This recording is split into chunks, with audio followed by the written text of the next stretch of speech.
Hello students, welcome to my channel. तो आज मैं आपको चैप्टर नंबर 5 अरिथमेटिक प्रोग्रेशंस के एक्सरसाइज 5.3 का क्वेश्चन नंबर 3 का 7th पार्ट करवाने जा रही हूँ। तो इसके पिछले जो सभी पार्ट्स हैं वो मैंने पिछली वीडियोस में करवाए हुए हैं, तो उसका लिंक मैं डिस्क्रिप्शन बॉक्स में डाल दूंगी, तो वहां से जाकर आप देख लीजिएगा। ठीक है, तो क्वेश्चन नंबर 3 में ना हमें एपी की कुछ टर्म्स की वैल्यू दी हुई है और कुछ टर्म्स की वैल्यू हमें फाइंड आउट करनी है। ठीक है, तो देखिए 7th पार्ट में हमें ए की वैल्यू दी है 8, an की वैल्यू दे रखी है 62, sn की वैल्यू हमें दे रखी है 210 और n की वैल्यू हमें निकालनी है और d की वैल्यू भी हमें फाइंड आउट करनी है। ठीक है, तो चलिए करते हैं। यहाँ पर हम सबसे पहले क्या करेंगे, anth वाला फॉर्मूला लगाएंगे। ठीक है, क्योंकि हमें देखिए an का वैल्यू 62 दे रखा है। ठीक, तो देखिए यहाँ से हमें क्या मिलता है, चलिए करके देखते हैं। तो an is equal to formula क्या होता है हमारे पास, a plus n-1 into d। ठीक है, तो an का वैल्यू 62 दिया है, ये रख लेते हैं हम। a की वैल्यू हमें 8 दे रखी है, a की जगह रख लेते हैं। n की वैल्यू हमें निकालनी है, d की वैल्यू हमें निकालनी है, नहीं पता तो इन्हें हम एज इट इज यहीं पर रख लेंगे।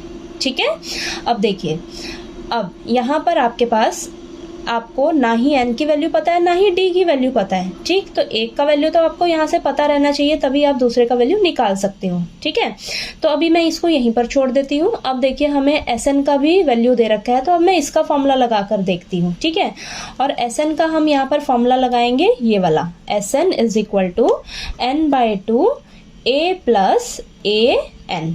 ठीक है, क्यों, क्योंकि हमें देखिए an का वैल्यू दे रखा है और a का भी वैल्यू पता है। ठीक है, तो ये फॉर्मूला हम यहाँ पर यूज करेंगे। ठीक, तो sn का वैल्यू कितना हमें दे रखा है 210, n की वैल्यू हमें निकालनी है, उसे एज इट इज रखेंगे। ठीक है, और a कितना दिया है हमें 8 प्लस an कितना दे रखा है हमें 62। ठीक है, अब यहाँ 2 डिवाइड में है, इस साइड जाएगा तो मल्टीप्लाई में हो जाएगा। ठीक है, तो यहाँ पर इधर क्या बचेगा हमारे पास n, और इन दोनों को ऐड करेंगे तो हमारे पास आ जाएगा 70। ओके, अब 210 और 2 को मल्टीप्लाई करेंगे आपस में तो हमारे पास आ जाएगा 420 इज इक्वल टू 70n।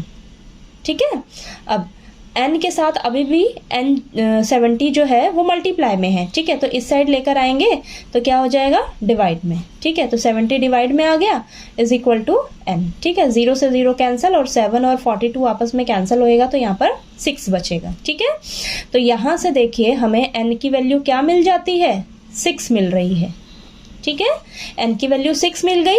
अब इस n की वैल्यू को मैं क्या करूंगी, यहाँ पर पुट कर लूंगी। ठीक है, यहाँ पर रखूंगी तो मुझे d की वैल्यू मिल जाएगी। ठीक है, तो यहाँ पर लिख लेते हैं 62 is equal to 8 plus n की जगह क्या रख लेंगे 6 माइनस 1 इंटू d।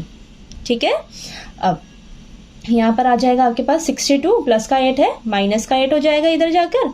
ठीक है, और यहाँ पर बचेगा आपके पास 5d। ठीक है, ये आया।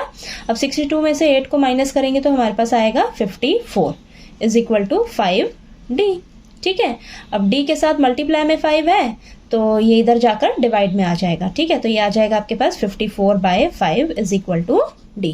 ठीक है, तो आपके पास देखिए d की वैल्यू क्या आ जाएगी 54/5। ठीक है, बहुत ही इजी क्वेश्चन है ये, बस आपने ध्यान देना है कि आपको क्या गिवन है, तो उसे ध्यान में रखते हुए हमें जो निकालना है वो हम फाइंड आउट करेंगे। ठीक है, तो यहाँ पर हमें an की वैल्यू दे रखी थी, sn की वैल्यू दी थी और उन दोनों के फॉर्मूलाज हमें पता है। और sn का फॉर्मूला आपने ध्यान देना है कि हमें कौन सा लगाना चाहिए ताकि हमें वैल्यूज मिल जाएं। ठीक है, तो हमारे पास sn के 2 फॉर्मूलाज हैं। ठीक है, तो यहाँ पर हमने ये दूसरा वाला फॉर्मूला अप्लाई किया है। ठीक है, क्योंकि हमें an का वैल्यू दे रखा है। ठीक, तो यहाँ से हमने जब ये फॉर्मूला अप्लाई किया तो हमारे पास n का वैल्यू मिला। ठीक है, n का वैल्यू यहाँ से निकाला है तो यहाँ पर हमने पुट कर दिया तो हमें d का वैल्यू मिल गया। ठीक है, तो आपको देखिए क्वेश्चन नंबर 3 का 7th पार्ट जो है वो अच्छे से समझ आ गया होगा। तो चलिए इसका जो नेक्स्ट पार्ट है वो हम नेक्स्ट वीडियो में करते हैं। ठीक है।